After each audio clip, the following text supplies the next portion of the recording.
बाहुबली प्रहलाद चौधरी के साथ काम कर रहे बॉडीगार्ड और ड्राइवर आलोक पाठक की गोली मारकर हत्या कर दी गई। प्रहलाद चौधरी उनके भरोसेमंद इंसान आलोक के हत्यारों को 24 घंटे में पकड़ने पर जोर दे रहा था, लेकिन क्या खुद प्रहलाद चौधरी ने ही आलोक की हत्या करवाई थी? क्योंकि उसे आलोक और जानवी के रिश्ते को लेकर किसी तरह का शक था। इसी बीच पुलिस शालिनी अवस्थी और निकिता भारद्वाज तक पहुंच जाती है। दोनों स्वीकार करती हैं कि आलोक के साथ उनके संबंध रहे हैं। अचानक ही कविता शुक्ला का एंगल सामने आता है। कविता एक दिन अचानक ही सुमन के घर आ धमकी और उसने दावा किया कि आलोक उसका पति है और अब वो उसी घर में रहेगी। क्या आलोक की हत्या से कविता के पति संजीव शुक्ला का कुछ लेना देना था? भरत गुप्ता जो कि आलोक का दोस्त था, वो खुद ही आलोक के हत्यारे की तलाश क्यों कर रहा था? इतने में जानवी खुद पुलिस को कॉल करती है और कहती है कि उसे कुछ इन्फॉर्मेशन देनी है। आलोक ने कई बार सीमाएं पार की, समाज के बनाए नियमों का उल्लंघन किया और इन्हीं उल्लंघनों में छिपा था आलोक की हत्या के पीछे का मकसद।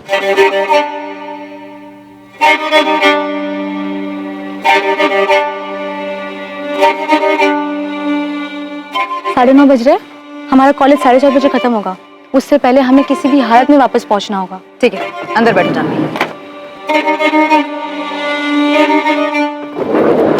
ये बात किसी को पता नहीं चलनी चाहिए कि हम यहाँ तुमसे मिलने आए हैं। अगर ये बात किसी को पता चली कि हम यहाँ तुमसे मिल रहे हैं तो हमारे लिए बहुत बड़ी प्रॉब्लम खड़ी हो सकती है। बट हमसे भी ज्यादा प्रॉब्लम में होगी तुम। उम्मीद है तुम इस बात को समझती होंगी। गाड़ी आगे लो।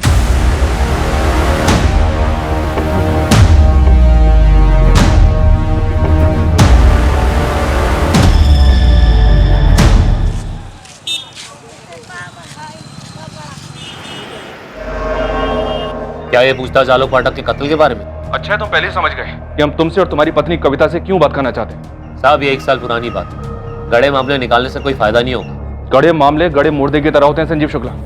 यहाँ डेड बॉडी है और ये मामला तुमसे और तुम्हारे परिवार से जुड़ा है। तुम्हारी भलाई इसी में है कि चुपचाप थाने चले आओ।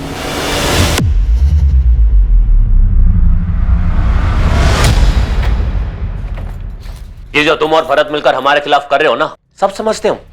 तुम्हारी साजिश कभी कामयाब नहीं होने देंगे, याद रखना। हम तुम्हारे तरह नहीं है, जो करते हैं सामने से करते हैं। क्या मतलब? क्या किए हम? रात के अंधेरे में गोली चलवाई ना, कायरों की तरह। तुम्हें क्या लगा हमें पता नहीं चलेगा? अरे गोली तो 1 साल पहले ही मार देनी चाहिए थी साले को। तुम्हें क्या इतनी हिम्मत? तुम तो छुपकर वार करते हो, गीदड़ों की तरह। तुमको अगर लगता कि हमें इसमें फंसाकर तुम खुद बार रंगरलियां मनाओगी तो एक बात याद रखना, अगर हम इसमें फंसे ना तुम्हें भी फंसाएंगे। शर्म औरत। अरे तुमसे ज्यादा खुददार तो पोठे वाली है। अच्छा, तो फिर इतनी आग क्यों लगी थी जब हम उसके हुए थे? असल में कविता वाला माजरा क्या है सुमन जी, जिसके बारे में आपने हमें बताना जरूरी नहीं समझा? ये मामला तो कब का खत्म हो गया था साहब, तो बताने का फायदा क्या होता? हम लोग तो भूल भी गए थे ये बात को और आगे बढ़ गए थे। सुमन जी मामला खत्म भी हो गया था तो ये तमाशा, ये बखेड़ा खड़ा कहां से हुआ था? हमको नहीं पता कि आलोक और कविता कहाँ मिले। उन दोनों के बीच कुछ चल भी रहा है इसकी भनक भी नहीं थी हमको साहब। वो तो एक दिन कविता अचानक आ धमकी घर पर। अरे हम तो भूल ही गए। प्रणाम। हम जानते हैं आप हमारी सासू माँ है। अब हम यहीं रहेंगे इसी घर में अपने पति आलोक जी के साथ। पर हो कौन तुम? कविता। पूरा नाम कविता पाठक, आपके बेटे आलोक पाठक की धर्मपत्नी। कविता ये क्या तमाशा है? घर जाओ अपने वापस। घर में ही तो है, हम यहीं रहेंगे, हम कहीं नहीं जा रहे। अरे निकालो इसको बाहर आलोक, पता नहीं कहां से आ धमकी है ये। अगर हम यहाँ से निकले ना तो सीधे पुलिस स्टेशन जाएंगे तुम्हारे खिलाफ रेप का केस करने। कह रहे तुमसे। कविता बखेड़ा खड़ा मत करो प्लीज, चली जाओ। अच्छा एक काम करते, हम छोड़ाते तुम्हें तुम्हारे घर, ठीक? छोड़ आते हैं मतलब? अरे हम हमारे ही तो घर में हैं, हम यही रहने वाले, हम कहीं नहीं जा रहे। और वैसे भी होटल में तुम कहते थे ना कि तुम्हें मुझसे प्यार हो गया है, हमारे बिना रह नहीं सकते, तो अब क्या हो गया? खत्म हो गया प्यार? कविता प्लीज ऐसा मत करो। तुम ऐसा मत करो आलोक, हमने कह दिया हम यही रहेंगे, हम कहीं नहीं जाएंगे, बस।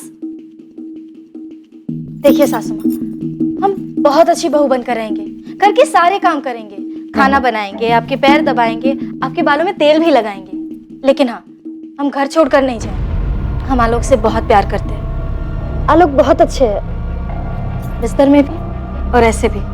देखिए सासू, हम आपके मन के और घर की शांति के लिए ना आपको एक मुफ्त की सलाह देते हैं, आप हमें अपना लीजिए। वैसे भी आपके पास और कोई चारा तो है नहीं। चौकड़ी मारकर बैठ गई घर में।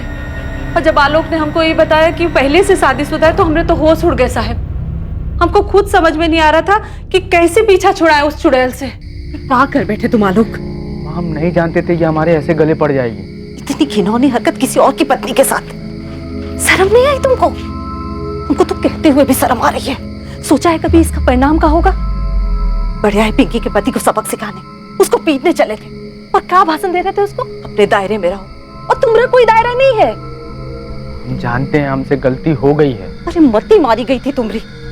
धमकी दे रही है तुमको कि अगर उसको घर से बाहर निकाला तो बलात्कार का केस करेगी तुम पर। और अगर उसके पति को पता चला कि वो यहाँ बैठी है तो क्या होगा, सोचा है कभी? भैया 2 किलो चावल देना, बासमती, सबसे अच्छा वाला।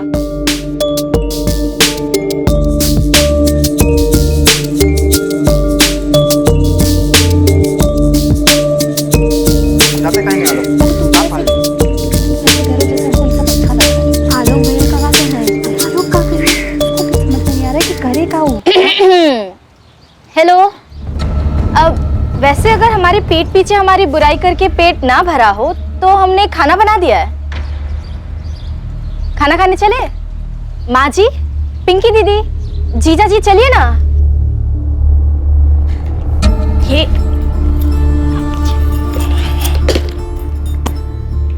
क्या माँ जी, 1 महीना हो गया, अब भी नाराज है? देखो हमको ये माजी बाजी मत कहो, अच्छा नहीं लगता हमको। अब माँ को माँ नहीं कहेंगे तो और क्या कहेंगे? कविता, जी आलोक जी। बवाल तो होना ही था साहब। अरे किसी और की पत्नी जबरन हमरे आलोक की पत्नी बनकर बैठी थी हमरे घर में बेशर्मों की तरह। कविता के पति संजीव शुक्ला को पता चला था? पता कैसे नहीं चलता? इतनी बड़ी बात छुपती है का साहब? पूरे गांव में काना फूसी होने लगी, बात उड़ते उड़ते पंचायत तक पहुंच गई थी। सुमन जी, आपका बेटा आलोक था गया। एक तरफ कविता, दूसरी तरफ शालिनी अवस्थी, निकिता भारद्वाज और तीसरी तरफ अपने मालिक की बेटी चांद। और हो सकता है और भी बहुत सारी हो जो अभी तक सामने नहीं आई है। हमको कुछ नहीं पता साहब। हम खाली कविता को जानते थे क्योंकि वो हमरे घर में जबरदस्ती आकर बैठ गई थी। पर हम आपको बार बार कह रहे साहब, हमारा बेटा बिल्कुल ऐसा नहीं था कि अपने मालिक की बिटिया पर गलत नजर डाले। इतने सारे एक्स्ट्रा मैरिटल अफेयर्स, क्या इनमें से ही कोई आलोक की मौत का कारण था? हर कहानी में कोई ना कोई असंतुष्ट था और शायद आलोक के खून का प्यासा भी। वहीं जानवी जो खुलासा करने जा रही थी वो एक और चौंकाने वाला सच था। अगर ये सोच रही हो कि आलोक का कत्ल हमारी वजह से हुआ है तो गलत नहीं सोच रही हो नेहा, क्योंकि हमारा भी यही मानना है। तुम्हारे पिता को तुम्हारे और आलोक के रिश्ते के बारे में पता चल गया था? ये किसने कहा? आलोक और हमारे बीच में कुछ नहीं था, कुछ भी नहीं।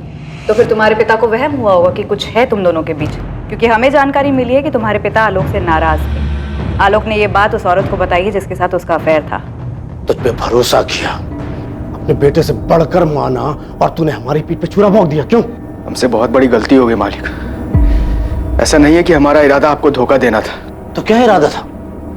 तुझे तनख्वाह मिलती है जानवी की हिफाजत करने की, गलती करने की नहीं। पूरा भरोसा किया था। तेरी बहन की शादी में हमने क्या क्या नहीं किया है? साला कितनी लड़कियों के साथ सोए हो हमें सब पता है। और वो कविता वाले मामले में हमने क्या क्या नहीं किया सब भूल गया तू? हमारी नाक के नीचे हमारी बेटी को। माफ कर दीजिए मालिक, हमसे गलती हो गई। अब आगे से ऐसा नहीं होगा। तूने आग में घी डालने का काम किया आलोक। हम कह रहे हैं हमसे गलती हो गई। निगाहें नीची कर। सोचते हैं कि अभी गोली मार दे तुझे, मार दे गोली। औकात पता है तुझे तेरी अपनी?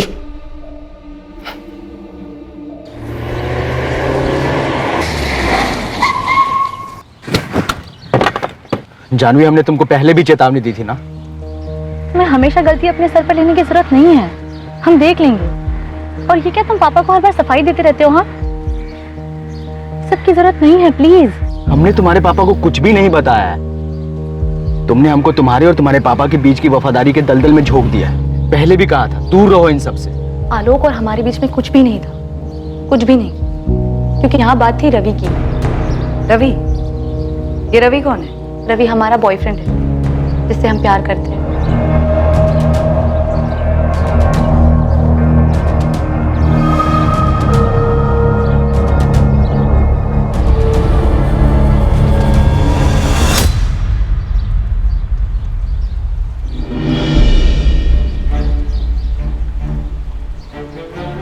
रवि कॉलेज में हमारा सीनियर था।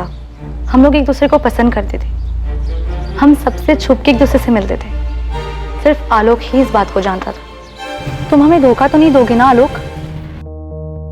सिर्फ आलोक ही था जिस पर हम भरोसा कर सकते थे।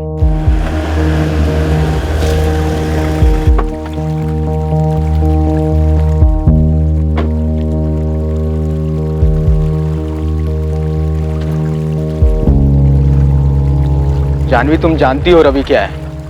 हम तो सिर्फ तुमको समझा ही सकते हैं ना। हम बहुत प्यार करते हैं उससे। ना वो तुम्हारी बिरादरी का है, ना वो तुम्हारी हैसियत का है। ये बात तुम जितनी जल्दी समझ जाओ उतना अच्छा है। हमें फर्क नहीं पड़ता इन सब बातों से। ये जात, बिरादरी, हैसियत, ये सारी ना धक्कियानुसी बातें हैं और हम नहीं मानते इन सब में। पर तुम्हारे पापा तो मानते हैं ना, उनको तो फर्क पड़ता है ना। वो उसे कभी स्वीकार नहीं करेंगे और रवि तो ये सब झेल भी नहीं पाएगा। देखो, तुम पापा को कुछ नहीं बताओगे। तुमने हमसे वादा किया था। हम तुम्हें अपना भाई मानते हैं और इसलिए तुमको सब कुछ शेयर किया है हमने। तुम कुछ भी मानो, है तो हम नौकर ही, तुम्हारे भी और तुम्हारे पापा के भी। देखो, जब सही समय आएगा ना, तब तुम रवि और हमारी ना भागने में मदद कर देना। पापा मानते होंगे इन सारी धक्कियानुसी बातों में, पर हम नहीं मानते। हमने रवि के साथ कहीं दूर चले जाएंगे। तुम्हें क्या लगता है तुम्हारे पापा ने सिर्फ हमें हिदायत दी है तुम पे नजर रखने के लिए? एक ना एक दिन पकड़ी जाओगी, फिर क्या होगा?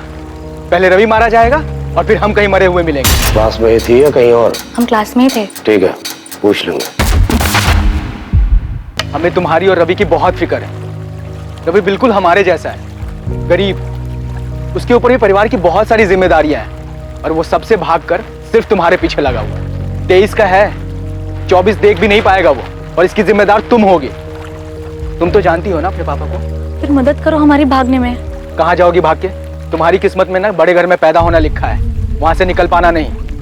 और मान लो तुम भाग भी गई तो आज नहीं तो कल पकड़ी जाओगी। रवि को वो लोग स्वीकार नहीं करेंगे। छोड़ दो रवि को, उसकी जान बच जाएगी। तुम तो किसी न किसी तरह जी लोगी और तुम्हारे घर वाले रवि को जीने लायक भी नहीं छोड़ेंगे। रवि कहाँ है? हमें नहीं पता। आलोक ने हमसे कहा था कि उसने हमारे पापा को कुछ नहीं बताया, पर लगभग 1 महीने बाद ही रवि का कुछ पता ही नहीं था। हमें खुद आलोक से पता चला था कि रवि अपने परिवार के साथ कहीं चला गया है। तो क्या तुम्हारे पिता ने रवि को मरवाया? हमें नहीं पता, हम ये सब नहीं जानते। हम बस इतना जानते हैं कि हमारे पापा को पता चल गया था कि आलोक हम दोनों के रिश्ते के बारे में जानता था।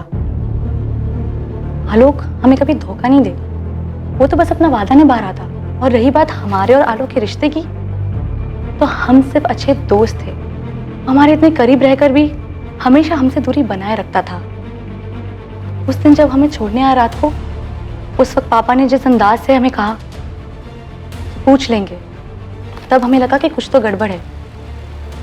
शायद उस वक्त तक पापा ये तय कर चुके थे कि वो आलोक को मार देंगे। माँ जी, रवि जानवी बीवी की जिंदगी से हमेशा के लिए चला जाएगा, लेकिन हमें सावधान रहना होगा।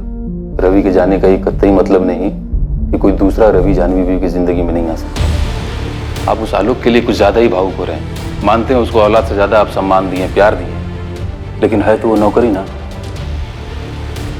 भाई जी, माफ कर देने वाली गलती नहीं है उसकी, दंडनीय अपराध है। और मान लीजिए अगर हम लोग माफ कर दें, क्या गारंटी है कि दोबारा ऐसा नहीं करेगा वो? अगर दांत में कीड़ा लग जाए तो दांत को उखाड़ देने में भलाई है, इससे कम से कम दूसरा दांत तो सुरक्षित रहेगा। नौकर को बगल में बिठाने का सम्मान देख लिए आप। आलोक को मारना पड़ेगा, अब वो भरोसे लायक नहीं रहा। जानवी खुद चलकर पुलिस को सारी सच्चाई बताने सामने आई, लेकिन जो जानवी ने कहा क्या वही सच था? क्या वैसा ही हुआ था जैसा जानवी ने बताया? सर, अब इस प्रहलाद चौधरी से बात करनी चाहिए। उसने तो फोन करके खुद कहा है कि वो हमसे बात करने के लिए तैयार है। सर, वो मनगढ़ंत कहानियां सुनाएगा। उसके सामने रवि का जिक्र करके उसे एक झटका देते, उसे अंदाजा भी नहीं होगा कि हमें रवि की सारी कहानी पता है। मुझे तो यकीन है कि उसी ने रवि को मरवाया होगा, और शायद उसके परिवार को भी। और हो सकता है आलोक को इस बात का पता चल गया होगा, तो सारी कहानी को दबाने के लिए उसने आलोक की भी हत्या करवा दी। और ये आलोक की माँ सुमन जो किस्सा बयां कर रही है, वो भी कम अजीब नहीं है। मतलब कोई शादीशुदा औरत किसी दूसरे आदमी की पत्नी होने का कैसे दावा कर सकती है?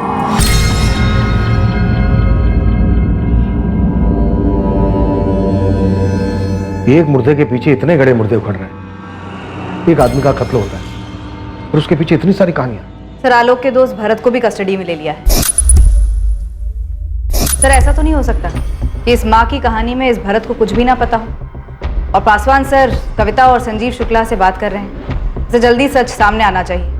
वैसे सर जानवी और रवि की लव स्टोरी सच भी है क्या फिर एक सिर्फ कहानी है सच को छुपाने के लिए?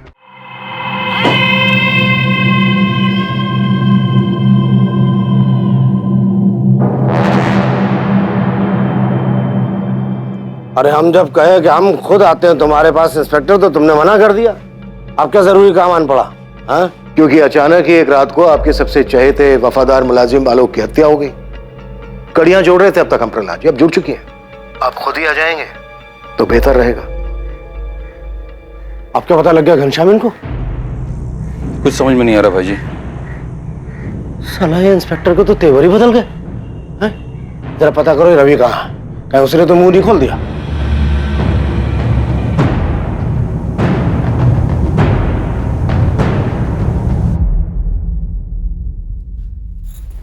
अम्मा, पुलिस बबलू से पूछताछ कर रही है कविता के बारे में, और ये भी पूछा कि पहले क्यों नहीं बताया उसके बारे में। तुमने भी तो कुछ कहा नहीं पुलिस वालों से जब तक वो सामने से नहीं पूछे तुमको। अम्मा, जब कविता यहाँ थी तब तुम उसके पति संजीव शुक्ला को खबर भिजवाई थी कि वो यहाँ इस घर में रह रही है।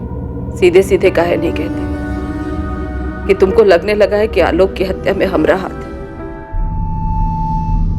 हम मरवाएंगे अपने बेटा को, अपने आलोक को। हवलदार साहब, अरे हमें जाने दीजिए यहाँ से। नहीं मारेंगे हम अपने दोस्त के हत्यारे को। और कैसे मारेंगे? गन तो आप लोगों ने ले लिया। जब तक साहब नहीं कहेंगे ना तुम यहाँ से कहीं नहीं जा सकते। अरे तो साहब से पूछिए।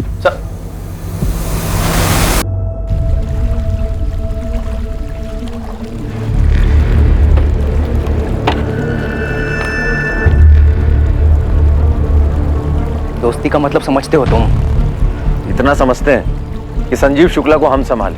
जान लेना चाहता था तुम्हारी, मुआवजे की रकम कम करवाए, वरना जो तुम कविता के साथ कर रहे थे ना, भगवान भी उसके लिए तुमको माफ नहीं करेगा। तुम क्या कर रहे हो? बाप बनना चाह रहे हो हमारे? उसे तो मरना ही था सर, तो मर गया। अरे उसे तो बहुत पहले मर जाना चाहिए था। गलती कर दी जो पहले छोड़ दिया उसे। क्यों? 1 साल बाद तुम्हारी पत्नी के साथ फिर से रिश्ता जोड़ रहा था। इनसे क्या पूछ रहे सर, हमसे पूछिए ना। क्या खिचड़ी पक रही थी तुम दोनों के बीच? अरे किसी एक के साथ खिचड़ी पका रहा हो तो कुछ बताया ना सर। कहीं भी मुंह मारने चला जाता था सर। और जितना बड़ा कभी ना वो था ना, उतनी बेशरम ये है। उसकी अय्याशियों से इसको कुछ फर्क नहीं पड़ता। लीच की तरह चिपकी हुई थी आलोक के साथ। तो पंचायत लेकर क्यों आए थे हमें ले जाने? इतनी बेशरम है तो छोड़ दो हमको।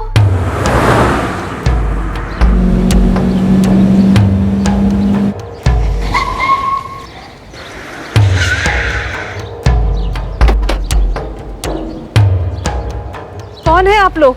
अरे कविता को बुलाई ना। कविता, कविता चलो। छोड़ो। नौटंकी कम करो। सामान बांधो, निकलो यहाँ से। तुमको ऐसा सबक सिखाएंगे ना। चल सामान उठाओ, चलो। चलाओ गोली, हमको तुम्हारी बंदूक से डर नहीं लगता। कविता चुपचाप जाओ यहाँ से, तुम्हारा पति तुमको लेने आया है। हाँ माँ जी, वाह, अब समझे हम। ये आप सबकी मिली भगत है हमें इस घर से निकालने के लिए। कविता निकलो यहाँ से, बहुत हुआ तुमरा। कविता चुपचाप सामान उठाओ, चलो। देखिए, हम यहाँ अपनी मर्जी से आए हैं। आलोक ने हमारे साथ कोई जबरदस्ती नहीं की, और जबरदस्ती हमें यहाँ से कोई निकाल भी नहीं सकता। ये हमारी बीवी है और ये साला कमीनों से भगा लाया है। हम भगा के नहीं लाए, वो अपनी मर्जी से आई है। वही तो हम कह रहे हैं, हम खुद यहाँ अपनी मर्जी से आए हैं। राम जी, राधेश्याम जी, मजनू खेड़ा के सरपंच होने के नाते हम आप लोग से विनती करते हैं कि आप लोगों को इस औरत को पंसोली गांव में नहीं रहने देना चाहिए, क्योंकि संजीव शुक्ला की ब्याहता पत्नी है और अवैध तरीके से आलोक ने इसे भगाकर अपने घर में रखा हुआ, जो कि बहुत ही गलत बात है। सुमन, आलोक, बड़ी शर्मनाक बात है। किसी की ब्याहता पत्नी को तुम लोगों ने 2 महीने से अपने घर में रखा हुआ है। अरे इसमें हमारी मर्जी नहीं है राम भैया, इसको तो वापस जाना ही होगा। हाँ, और हम किसी की बात सुन लेंगे ना। हम यहाँ से कहीं नहीं जाएंगे और ये हमारी मर्जी है। नहीं चलेगी तुम्हारी मर्जी। हर संबंध की एक मर्यादा होती है। तुम अपनी पति पत्नी के संबंध का सम्मान करो। अगर आज ये हमारे साथ घर नहीं चली तो आलोक और उसके पूरे खानदान को खत्म कर देंगे, बता रहे। संजीव शुक्ला, बंदूक हमारे पास भी और गोली भी। हमारे परिवार की तरफ नजर उठाने की कोशिश भी मत करना। साला तुम्हारी तो ऐसे ही तैसे साले अगर आज कविता हमारे साथ घर नहीं चली है तो हम इसको यही खत्म कर देंगे। संजीव शुक्ला, तुमको अपनी पत्नी के साथ जो करना है करो, लेकिन हमारे बेटे की तरफ आंख उठा के मत देखना। चलाओ चलाओ, गोली चलाओ। नहीं, अंदर करो। कविता शुक्ला कविता पाठक कैसे हो सकती है? संजीव शुक्ला की ब्याहता है ये, और इसी के साथ तुम्हें लौटना होगा। और हाँ, आलोक पाठक को लिखित में देना होगा कि अब उसका संजीव शुक्ला की पत्नी के साथ कोई वास्ता नहीं है और ना ही वो कभी उसे मिलने की कोशिश करेगा। हाँ, आलोक पाठक और उसकी मां सुमन पाठक ने भी मर्यादा का उल्लंघन किया है, विवाह की पवित्र परंपरा का अपमान किया है, एक औरत को अपने घर में रखा, ये जानते हुए भी कि वो संजीव शुक्ला की ब्याहता है। इसने हमको धमकी दी थी कि हमारे बेटे को बलात्कार के केस में फंसा देगी। हाँ, तो ये बात उस वक्त तुम्हें सबके सामने आकर पंचायत को बतानी चाहिए थी। उस वक्त क्यों नहीं बताई तुमने? हर्जाने के तौर पर आलोक पाठक संजीव शुक्ला को 2 लाख रुपया देंगे और साथ में लिखित माफीनामा भी। और अगर हम कहें कि हम संजीव शुक्ला के साथ नहीं जाना चाहते तो? इसमें हम कुछ नहीं कर सकते। अपने माता पिता से बात करो, कानून का दरवाजा खटखटाओ। पंचायत आपसी मामले निपटाती है, कानूनी नहीं। नहीं नहीं नहीं, हम इतनी बड़ी रकम नहीं दे सकते, हमारी हैसियत ही नहीं है इतनी, हमारे बेटे की आमदनी नहीं है इतनी। सरपंच जी, ये तो जाती है। अरे तो बहुत मामूली सजा है, अभी चुपचाप हमें हजारे के पैसे दो और हमारी बीवी का पीछा छोड़ो, समझे? ये मामला सुलझ गया है। आलोक पाठक संजीव शुक्ला को जो 2 लाख रुपया नहीं दे पाते तो हम पंचायत की ओर से और भी कड़ी सजा सुनाएंगे। पंचायत स्थगित की जाती है, बस। कविता, चले जाओ, हम तुमसे कह नहीं रहे हैं, विनती कर रहे हैं। डर गया आलोक? माँ को इतनी तकलीफ में नहीं देख सकते हैं। और हमें तकलीफ में देख सकते हो? याद है आलोक, तुमने हमसे कहा था कि तुम हमें कभी धोखा नहीं दोगे। धोखे में तो हम दोनों थे। तुम अपने पति को धोखा दे रही थी और हम अपने परिवार को। चले जाओ, हम पंचायत को लिखित में दे देंगे कि अब हमारा और तुम्हारा कोई वास्ता नहीं। देख यार संजीव, तुम्हारा दोस्त जरूर है पर हमें तुम्हें कोई फर्क नहीं है। एक बार हमारे लिए बात करने की कोशिश तो करो उससे। बहुत बौखलाया हुआ है और 2 लाख से तो एक दमड़ी कम नहीं लेगा। अरे इतने पैसे तो है भी नहीं हमारे पास, कुछ कर यार, वरना ये पंचायत हुक्का पानी बंद करवा देगी और अम्मा बर्दाश्त नहीं कर पाएगी। तुम्हें दायरा नहीं तोड़ना चाहिए था लोग। अब तो हो गई ना गलती, टूट गया दायरा, अब क्या? अब पता नहीं, संजीव तो वैसे मानेगा नहीं, लेकिन बात करके देखते हैं। देखा लोग, हम तेरी हालत समझते हैं, इसमें कविता की भी कोई गलती नहीं है, वो भी तुमसे प्यार करती है। अब शादीशुदा है तो उसमें उसकी क्या गलती है?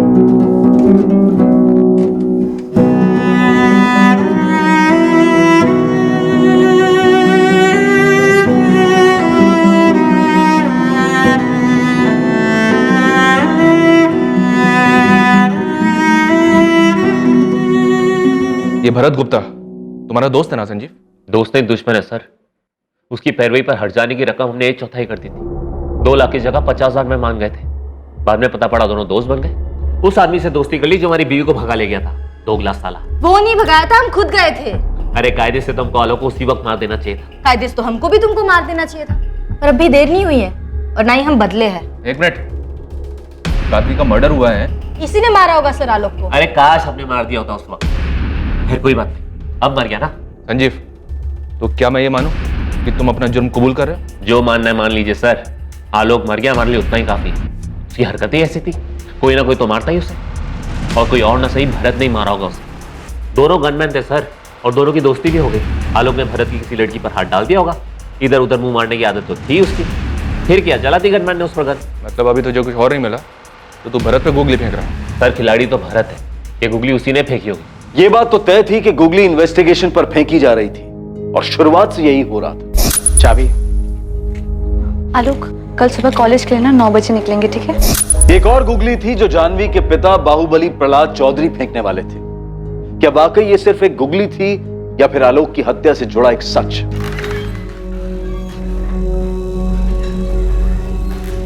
पूछो क्या पूछना है।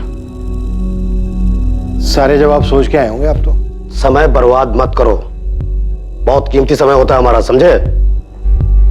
देखो भरत, तुम आलोक के दोस्त हो लेकिन हमारे शक के दायरे से बाहर नहीं हो। हमारी नजर है तुम पर। आलोक को मारकर हमें क्या मिलता? मिला भी क्या? मिला भी क्या मतलब? आलोक के मरने से क्या मिला? दोस्त था वो हमारा। पता नहीं जिसने भी उसे मारा है उसे उसको मार करके क्या मिला होगा। प्रहलाद जी, आपने आलोक को उसके दोस्त भरत से ही मरवाया ना? भरत अभी भी यहीं से गया है, लेकिन हमारी रडार से दूर नहीं गया है। और सच तो मुझसे गुलाई ले गए।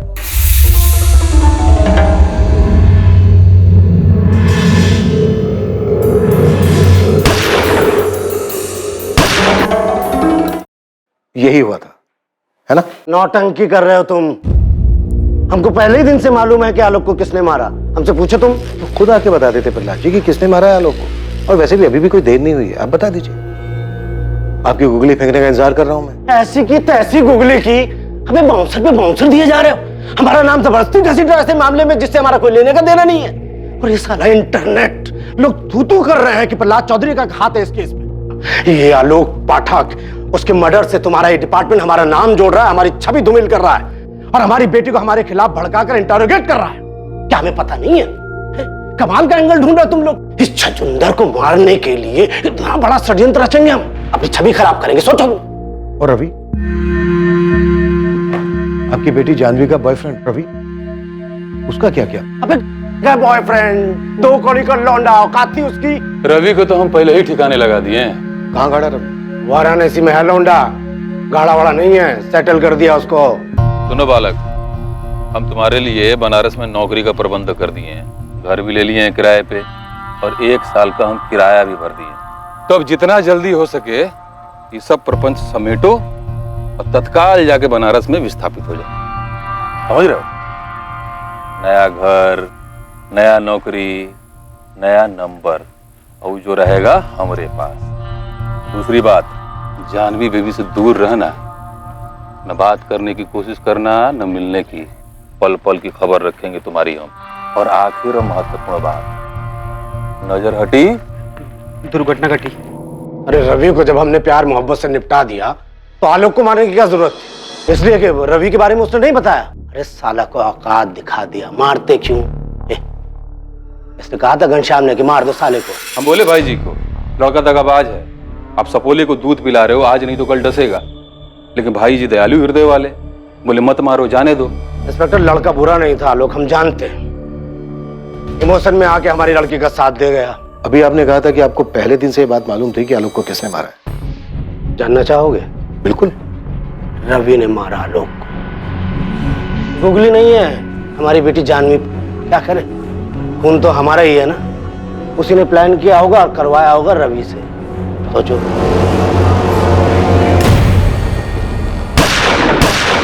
रवि को उकसाकर आलोक का मर्डर करवाया और आपके शक के घेरे में आ गए हम। आप लोग तो बड़ा कह रहे थे ना कि जानवी से बात करनी है, जानवी से बात करनी है। जानवी खुद आई थी चल के आपके पास और रवि की कहानी सुना के आपसे सहानुभूति ले ली और हमें बना दिया विलन, जो आपकी नजर में हम पहले से ही। असल में ये जानवी की चाल थी, हमारा पत्ता साफ करके रवि के साथ धो लेती। इतना सीरियस होने की जरूरत नहीं है इंस्पेक्टर। ये था गुगली, असली वाला गुगली जो हमने जानबूझ के फेंका। तुम लोग हवा में तीर फेंक रहे हो, असली मुजरिम से दूर कहीं और भटक रहे हो। हैं? मेरा और मेरी बेटी का इस मर्डर से कोई सरोकार नहीं है। चले। कमाल भाई, तो आपने तो पहले ही दिया उन लोगों को। क्या कहानी सुनाई, प्राउड ऑफ यू। ज्यादा प्राउड फील मत करो, जरा पता करो ये कहानी सच ना हो जाए।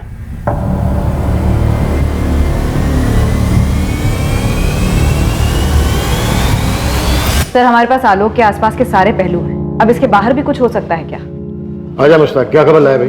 तगड़ा खबर है सर। 2 दिन हो गए मुश्ताक, अभी तक तू ऐसी किसी हिस्ट्री शीटर को नहीं ढूंढ पाया जो हमें ये बता दे कि गोली किसने चलाई। साहब जी, या कोई हिस्ट्री शीटर हो तो बताऊं। तो फिर गोली किसने चलाई? माँ ने, बहन ने, जीजा बबलू ने, या फिर खुद उसने अपने आप पर? बबलू को अंदर कीजिए साहब, और साइड में पिंकी को भी इंक्वायरी के लिए बुला लीजिए। असली हिस्ट्री वहां मिलेगा आपको। वहां क्या हिस्ट्री है, खुल के बोलना। साहब, पिंकी और उसकी माँ में जबरदस्त अनबन है। खुद उसकी माँ उसके पीछे पड़ी थी कि वो अपने पति बबलू को छोड़ के भरत से शादी कर ले। भला कोई माँ ऐसा कर सकती है? तो इसमें आलोक क्यों मारा गया? हो सकता है साहब कि आलोक इस बात के खिलाफ। आलोक की मौत का मकसद परिवार में ही कहीं छुपा था, एक करीबी रिश्ता जो रिश्तों की मर्यादाओं को पार कर गया। और इस बात का इन्वेस्टिगेशन कर रहे पुलिस अधिकारी कभी अंदाजा भी नहीं लगा सकते थे। आलोक का पूरा परिवार इन्वेस्टिगेटिव टीम की रडार में था और जो सामने आने वाला था वो एक बहुत ही महत्वपूर्ण कड़ी थी जो इससे पहले इन्वेस्टिगेशन के दौरान अब तक जुड़ नहीं पाई थी। हाँ, ये बात सच है कि अम्मा हमको बबलू को छोड़ के भरत से शादी करने को बोल रही थी। तुम्हारी माँ ने ऐसा क्यों कहा? क्योंकि बबलू हमारे साथ मारपीट करता था। और हम ये भी सुने थे कि बाहर जाके वो दूसरी औरतों के साथ काका करता है। ये बात आलोक भैया जानते थे, वही बताया हमको। साहब, पिंकी अगर हमको छोड़ के भरत से शादी कर भी लेती तो हम थोड़ी जिंदगी बैठ के रोना रोते। लेकिन ये बात तुझे पता थी कि पिंकी की माँ से ये कह रही थी? हाँ पता थी, हमको लगा आलोक चढ़ाया होगा, और हम क्या करते? और पिंकी जाती तो भी नहीं रोकती, वो खुद ही जाने को तैयार नहीं थी। हाँ, लेकिन हम बबलू को नहीं छोड़ना चाहते थे, हम प्यार करते हैं उससे, इसीलिए हमने अम्मा से भी साफ साफ कह दिया था कि हमारे साथ ये फालतू बातें ना करें। अम्मा, आज के बाद ना इस घर में कदम भी नहीं रखेंगे, देख लेना तुम। आज ही कह देते हैं बबलू से कि बम्बई चले, हमें रहना ही नहीं है बंसोली में। बबलू तुम्हारे लिए ठीक लड़का नहीं है, और ना पहले कभी था। ऐसे लड़के से शादी करने से अच्छा है कि तुम बिन ब्याह ही रह जाते। अरे तुम काहे हमारी शादी तुड़वाने के पीछे पड़ी हो? हाँ, जब हमको कोई दिक्कत नहीं है बबलू से तो तुमको क्या परेशानी है? और ये क्या भरत भरत लगा रखा है तुमने? क्योंकि भरत एक अच्छा लड़का है, ईमानदार है, जिम्मेदार है, तुम्हारे आलोक भैया की तरह। आलोक भैया कितने जिम्मेदार है और कितने नहीं, तुम भी जानती हो और हम भी जानते हैं, समझी?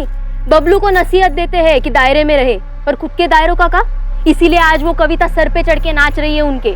ठीक है, जब ये बबलू तुमको घर से निकाल देगा ना, तो रोती हुई हमरे चौखट पर मत आना। ये बात हमने भैया को भी बताई थी, उनको भी बुरा लगा था, पर उन्होंने कहा कि तुम चिंता मत करो, हम खुद जाके भरत से बात करेंगे। तो फिर आलोक ने भरत से बात की? हाँ सर, आलोक ने हमसे इस बारे में बात की थी। और तुमने ये बात हमें बताना जरूरी नहीं समझा? सर, पहली बात कि हमको ये पता नहीं था कि इस बात को लेकर के आलोक की हत्या हुई, और दूसरी बात आंटी जी को ये लग रहा था कि हम उनकी बेटी पिंकी से शादी करें, और इस बात का भी हमको खबर नहीं, क्योंकि आंटी जी ने हमसे कभी पूछा नहीं ना। तुम क्या कर रहे हो? बाप बनना चाह रहे हो हमारे? कहाँ नाम शनाब बक रहे हो बे? हमारी बहन से दूर रहो, तुम भरत बता रहे हो तुमको। बहन से दूर रहे? हम कब गए पास तुम्हारी बहन के? तो अम्मा का जिद लगा के बैठी है कि उसकी शादी बबलू से तुड़वा कर तुमसे करवा दी जाए। क्या बोल रहे हो? हमको कुछ समझ में नहीं आ रहा है आलोक। तो क्या वो तुमसे पूछे भी नहीं बार बार पिंकी को तुमसे शादी करने के लिए कह रही है? हाँ तो हो सकता है, आंटी जी ने हमसे कभी इस बारे में बात नहीं की। देखो आलोक, पिंकी बहन है तुम्हारी, हम उसका घर तुड़वाएंगे, बबलू चाहे जैसा भी हो। तुम कौन सी बात लेकर के हमसे उलझ रहे हो यार? हम सच कह रहे हैं आलोक, अरे ऐसा कुछ नहीं है, यकीन करो हमारा। और सर, ये बात वहीं खत्म हो गई। बाद में हम सुमन आंटी के घर गए उनको समझाने के लिए कि आंटी जी, अगर आपको लगता है कि हम पिंकी के लिए बबलू से बेहतर साबित होंगे तो ये अच्छी बात है, लेकिन हमारा कोई इरादा नहीं है कि पिंकी का घर तोड़कर हम अपना घर बसाएं। बबलू को ये बात पता थी? कहीं उसने तो? हमको नहीं लगता है सर, अगर बबलू को ये बात पता भी हो तो वो आलोक की हत्या नहीं करेगा, क्योंकि आलोक तो खुद नहीं चाहता था कि बबलू और पिंकी अलग हो।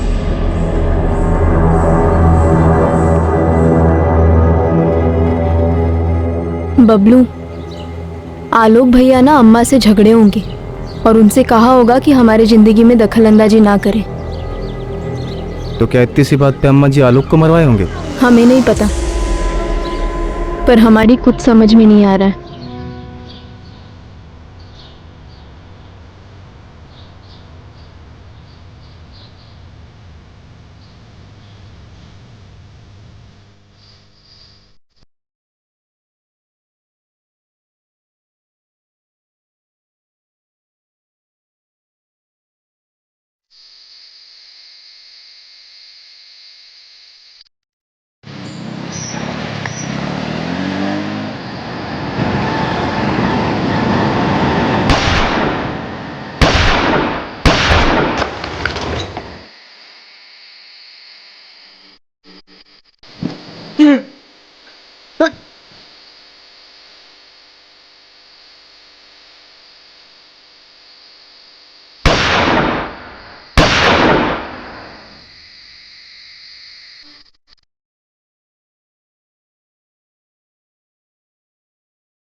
पिछले 4 महीने से भरत ने आलोक को कोई कॉल नहीं किया। और इसके पहले लगभग ये लोग हर रोज बात करते थे। अच्छा, जब हमने आलोक के कॉल रिकॉर्ड्स निकाले थे तो उसमें भरत का कोई अता पता नहीं था, राइट?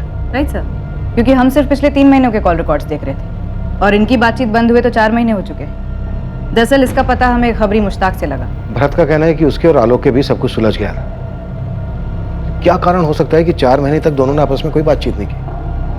ना भरत ने आलोक को कॉल किया, ना आलोक ने भरत को कॉल किया। कैसी दोस्ती थी ये? अजीब है। जी हाँ सर, मुझे भी अजीब लगा। बस ये बात वहीं खत्म हो गई। हालांकि हम बाद में गए आंटी जी से मिलने के लिए उनके घर, हमने उनको समझाया कि आंटी जी अगर आपको लगता है कि हम पिंकी के लिए बबलू से बेहतर साबित होंगे तो ये अच्छी बात है, लेकिन हमारा कोई इरादा नहीं है कि पिंकी का घर तोड़कर हम अपना घर बसाएं। भरत और आलोक के बीच कभी कुछ सुलझा ही नहीं था। ये भरत ही आलोक का कातिल है। भरत और संजीव दोस्त थे, इसका जानवी से तो कोई लेना देना नहीं हो सकता, शायद कविता से हो सकता है। इनको जम के तोड़ते हैं सर, बहुत हो गया घूमना घुमाना। कविता का इस मामले से कोई लेना देना नहीं है। सुमन पाठक के कॉल रिकॉर्ड्स निकलवाओ। सुमन पाठक? यस। आपको लगता है उसने अपने बेटे को मरवाया है? सुमन पाठक ने हमें कविता के बारे में कुछ नहीं बताया और न ही अपने बेटे आलोक के दोस्त भरत के बारे में कुछ बताया। क्यों? क्योंकि वो उसे बचाना चाह रही है। इतनी बड़ी और जरूरी बात सुमन पाठक ने हमें आसानी से नहीं बताई, जबकि बतानी चाहिए थी। आखिर उसके बेटे के मर्डर का मामला।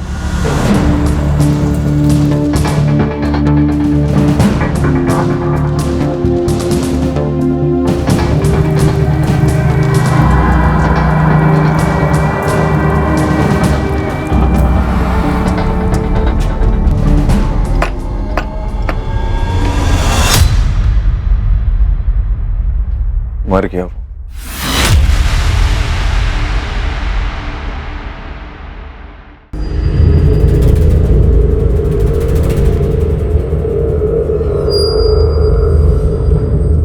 आलोक के कॉल रिकॉर्ड से पता चला है कि पिछले 4 महीने में तुम्हारे और आलोक के बीच कोई बातचीत नहीं हुई। हाँ, वो अपने काम में बिजी था, हम अपने काम में बिजी थे। आलोक की मां सुमन पाठक के कॉल रिकॉर्ड्स भी यही कहते हैं। उनके और तुम्हारे बीच भी 4 महीने कोई बातचीत नहीं हुई। वो तो बिजी नहीं थे। अजीब है ना? अब ये बिल्कुल मत कहना कि बातचीत का सिलसिला टूट गया था। भरत पिंकी को लेकर तुम्हारे और आलोक के बीच सब कुछ सुलझ गया था, ये तुम्ही ने कहा था ना। अब पहेलियां मत बुझा, सीधा मुद्दे पे आ। 4 महीने तक कोई बातचीत, फिर अचानक 12 जून को 9:45 पर मैसेज जाता है पहला। 9:45 से 10:05 तक 4 मैसेज जाते हैं तुम्हारे फोन से सुमन पाठक के फोन पर, और 4 ही मैसेज सुमन पाठक के फोन से तुम्हारे फोन पर आते हैं। हम हत्यारे और उसके मकसद को हर जगह तलाशते रहे, और वो तो हमारे सामने था।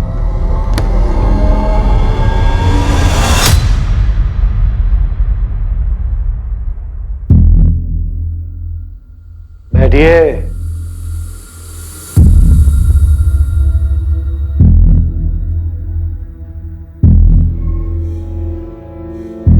भरत आलोक का मर्डर तूने ही किया है, ये पता है, और शायद मुझे मोटिव भी मालूम है, लेकिन ये बात मैं तुम दोनों के मुंह से सुनना चाहता हूं।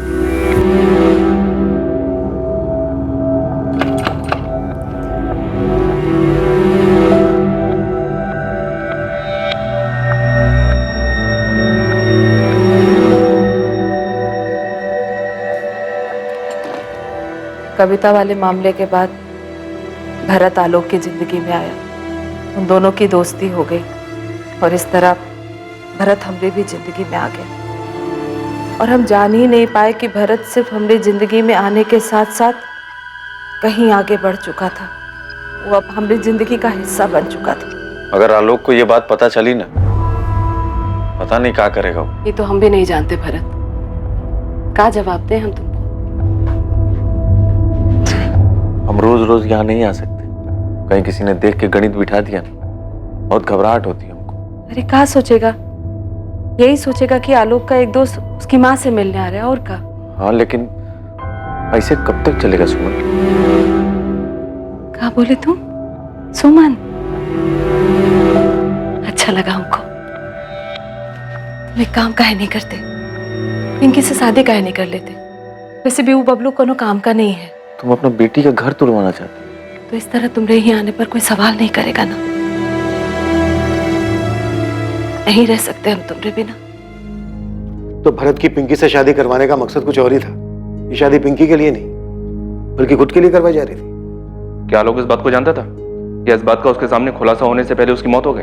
आलोक जान चुका था, वो इस बात से अच्छी तरह वाकिफ था। आलोक को इस बात का अंदाजा हो गया था कि हम भरत और पिंकी की शादी पर इतना जोर काहे दे रहे हैं।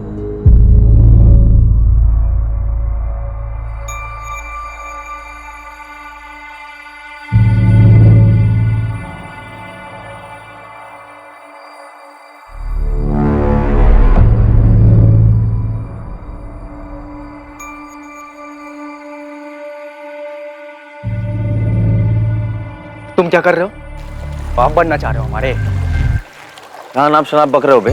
साले रोज दोपहर को तेरी बाइक हमारे घर के आगे खड़ी रहती है। हमारी हिम्मत नहीं होती खिड़की से अंदर झांकने की। काहे कि हमारी अम्मा है वो, हमारी अपनी एक मर्यादा है। तो इसका मतलब ये नहीं कि हमको पता नहीं अंदर क्या चल रहा है। हमारी और हमारी अम्मा की जिंदगी से दूर चले जाओ, नहीं तो साले हम जेल चले जाएंगे, फांसी पे चढ़ जाएंगे, लेकिन तुमको जिंदा नहीं छोड़ेंगे। चले जा। आजा, ये अपनी शक्ल भी मत दिखाना और हमारी अम्मा की शक्ल देखने की कोशिश भी मत करना। आया समझ? समझ गया।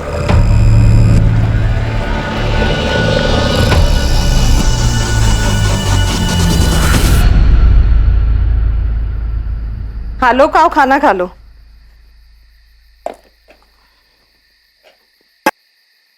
आलोक आओ खाना खा लो बेटा। हम जानते हैं तुम भरत और पिंकी की शादी पर इतना जोर काहे दे रही थी। तुमको जरा भी शर्म नहीं आई? अपने बेटे की उम्र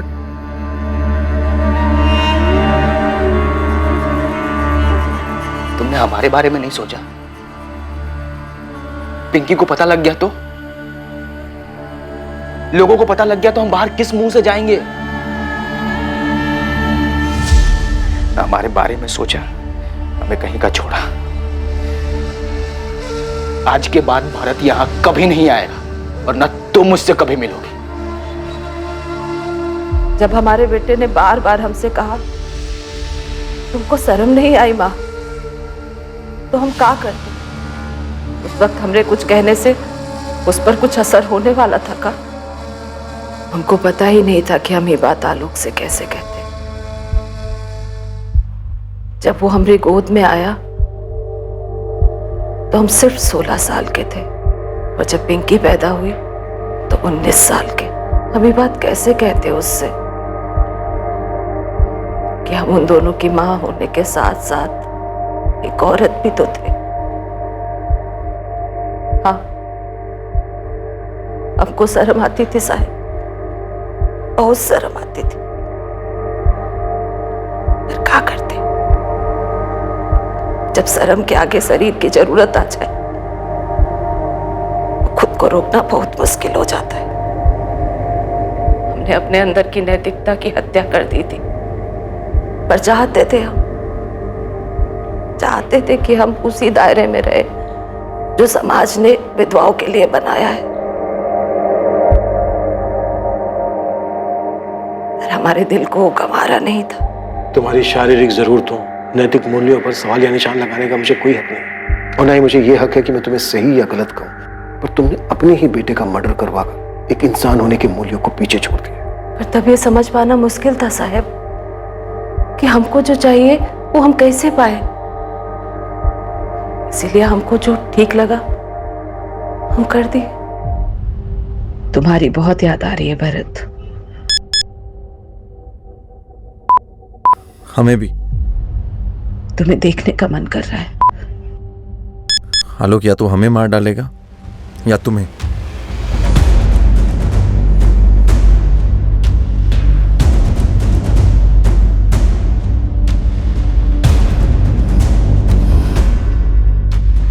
तो तुम मार डालो आलोक को, मार डालो उसे।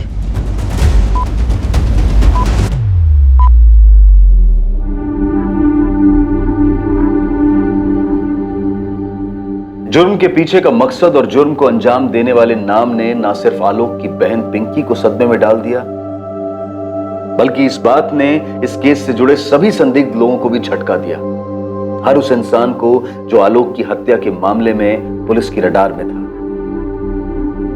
हर वो औरत जिसका कभी ना कभी आलोक से अफेयर रहा, या फिर रेनू जिसने यह दावा किया था कि आलोक ने उसे 2 अमीर लड़कों के चंगुल से बचाया था और इसलिए उन्होंने आलोक की हत्या कर दी।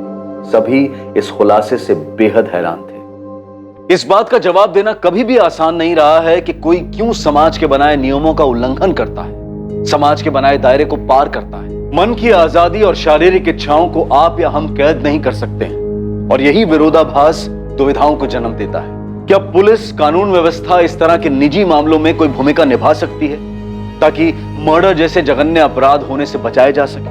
एक्स्ट्रा मैरिटल अफेयर्स के मामलों की वजह से होने वाले अपराध अमूमन हर जगह होते हैं। इसमें किसी एक देश पर उंगली नहीं उठाई जा सकती। एक समाज के रूप में हम जिन सीमाओं को अपनाते हैं वो दरअसल हम इंसानों ने ही बनाई है। इसीलिए उन सीमाओं को पार करने का आवेश और उसकी इच्छा दोनों ही हमारे फैसलों पर निर्भर करती है कि आखिर हम चाहते क्या है। अगर हम सतर्क रहें और समझदारी से सोचें तो इस बात का संतुलन बना पाएंगे कि कौन सी बात हमें याद रखनी चाहिए और कौन सी बात भुलाकर आगे बढ़ जाना चाहिए। अब मैं अनूप सोनी आपसे विदा लेता हूं। फिर मुलाकात होगी एक और नए केस के साथ। और हमेशा याद रखें, क्राइम और आपके बीच में सिर्फ इतना फर्क है कि आप कितने सतर्क हैं। सतर्क रहें, सुरक्षित रहें। जय हिंद।